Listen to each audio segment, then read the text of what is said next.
రాజకీయ చదరంగంలో ఎత్తుకు పై ఎత్తులు వేస్తుండాలి. ప్రత్యర్థుల వ్యూహాలను ఎప్పటికప్పుడు పసిగడుతూ ఆ మేరకు పావులు కదపాలి. ప్రస్తుతం ఏపీలో సార్వత్రిక ఎన్నికలకు సమయం దగ్గర పడింది.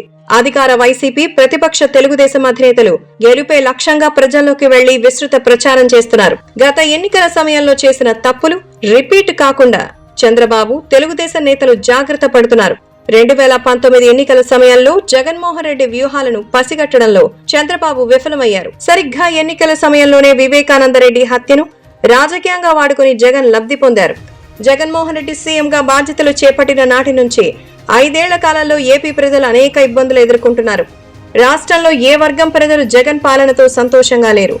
వైసీపీ ప్రజల్లో ప్రభుత్వం పట్ల తీవ్ర వ్యతిరేకత వ్యక్తమవుతోంది. తెలుగుదేశం, జనసేన, బీజేపీ కూటమి అధికారంలోకి వస్తుందని, అందులో ఎలాంటి ఢోకా లేదని సర్వేల ఫలితాలు బట్టి అర్థమవుతోంది.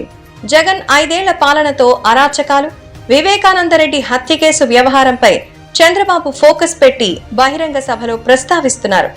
అయితే గతంలో ఎదురైన అనుభవాన్ని గుర్తు చేసుకుంటున్న చంద్రబాబు, జగన్మోహన్ రెడ్డి శవ రాజకీయాలతో సానుభూతి ఏ విధంగా పొందాలని చూస్తారో ప్రజలకు వివరిస్తున్నారు.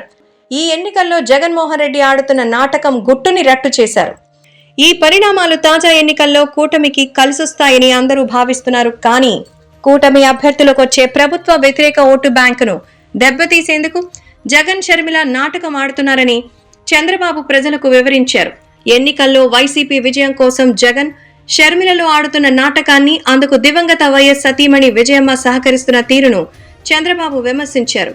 తల్లి కాంగ్రెస్, పిల్ల కాంగ్రెస్ కలిసి కొత్త నాటకం ఆడుతున్నాయని, కుమారుడికి ఏపీ, కుమార్తెకు తెలంగాణ రాసిచ్చారని ఒక తల్లి చెప్పారు.